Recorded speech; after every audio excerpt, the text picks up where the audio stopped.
Hello बच्चों, let's read the question. Write the quantum numbers of all the electrons present in outermost orbit in argon. So first of all, इस question में जो हमारा की concept रहेगा उसे हम यहाँ पर सबसे पहले डिस्कस करेंगे. So here the key concept is all about quantum numbers. So ये क्वांटम नंबर्स क्या होते हैं एंड किस तरीके से हम कैलकुलेट करने वाले हैं फॉर आर्गन, हम यहाँ पर सबसे पहले यहाँ पर डिस्कस करते हैं. So according to Bohr's model in the atoms the electron is moving around the nucleus in different shells. ये शेल्स हमारे पास कौन कौन से KLMN एक्सेट्रा. जैसे कि बात हो रही है यहाँ पे आर्गन की. आर्गन का जो एटॉमिक नंबर है वो है 18. Argon is one of the inert gas. The atomic number argon is 18. सबसे पहले तो हमें जो क्वांटम नंबर्स है, हमारे पास 4 मेन क्वांटम नंबर्स हैं. सो यहाँ पर लिख लेते हैं 4 क्वांटम नंबर्स. अब ये 4 क्वांटम नंबर्स कौन कौन से हैं एंड किस तरीके से हम उनको कैलकुलेट करेंगे आगे डिस्कस कर लेते हैं. So first quantum number is principal quantum number. So पहला ही जो हमारा क्वांटम नंबर है वो है हमारे पास principal quantum number. Principal quantum number को हम n से डिनोट करते हैं. n से डिनोट करेंगे एंड n की वैल्यू हमारे पास कुछ भी हो सकती है, 1 2 3 4 एंड सो ऑन. मतलब कि एनी इंटीजर इसकी वैल्यू हमारे पास हो सकती है. सेकंड हमारे पास आ जाता है एजीम्यूथल क्वांटम नंबर. सो ये जो एजीम्यूथल क्वांटम नंबर है इसको हम डिनोट करते हैं L से. इसको हम L से डिनोट करते हैं एंड इसकी वैल्यू किस तरीके से हम यहाँ पर कैलकुलेट कर सकते हैं. L is equals to 0 1 2 so on to n minus 1. Clear. आगे चलते हैं, डिस्कस कर लेते हैं हमारा थर्ड क्वांटम नंबर जो कि है हमारे पास मैग्नेटिक क्वांटम नंबर. सो ये जो मैग्नेटिक क्वांटम नंबर है हमारे पास, इसको हम कैलकुलेट कर सकते हैं विथ m.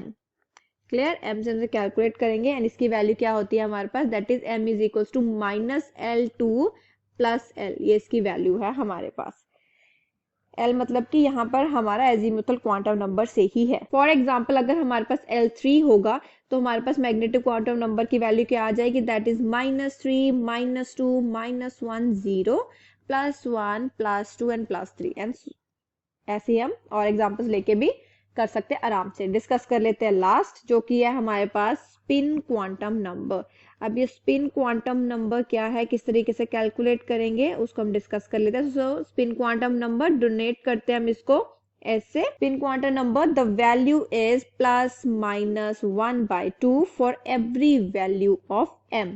फॉर एग्जाम्पल अगर हम इसी के एग्जाम्पल ले जी कि m है हमारे पास -3 to +3. सो इसके लिए हमारे पास s क्या आ जाएगा, दैट इज +-1/2 +-1/2 +-1/2 एंड कब तक हम ये लिखेंगे, जैसे कि हम काउंट करें कितने हैं 1 2 3 4 5 6 एंड 7.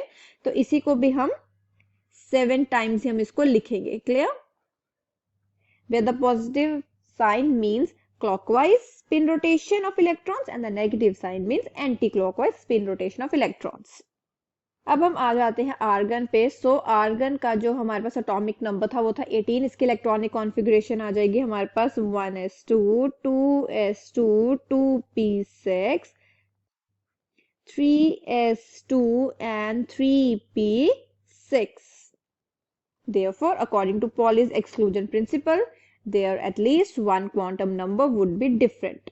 हम यहाँ क्या देख रहे हैं, वैलेंस शेल में कितने इलेक्ट्रॉन्स प्रेजेंट है, that is 8. So the quantum number for each electrons of the valence shell is 3s2 of argon r. सबसे पहले हम यहाँ पर n देखते हैं. n हमें यहाँ पर क्या मिल चुका है, दैट इज 3. l आ जाएगा हमारे पास 0.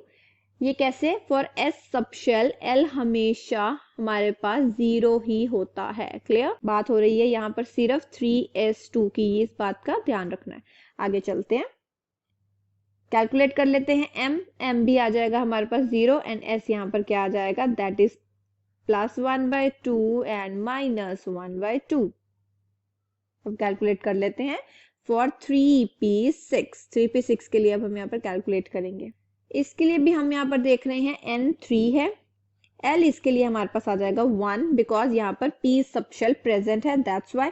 M यहाँ पर आएगा हमारे पास 0 एंड S हमारे पास क्या आ जाएगा, that is +1/2 and -1/2। Again 3p6 है, सो P के जैसे हमें पता है उसके अंदर 3 सबशेल्स प्रेजेंट होते हैं, so that's why n is equals to 3, L is equals to 1, M is equals to -1 and S is equals to +½ and -½ third के लिए n is equals to 3, L is equals to 1, M कितना आ जाएगा, अब हमारे पास +1, S आ जाएगा again +½ and -½ तो ये आ चुके हैं हमारे पास आर्गन के सारे quantum numbers. Clear? I hope you understood the problem well. All the best.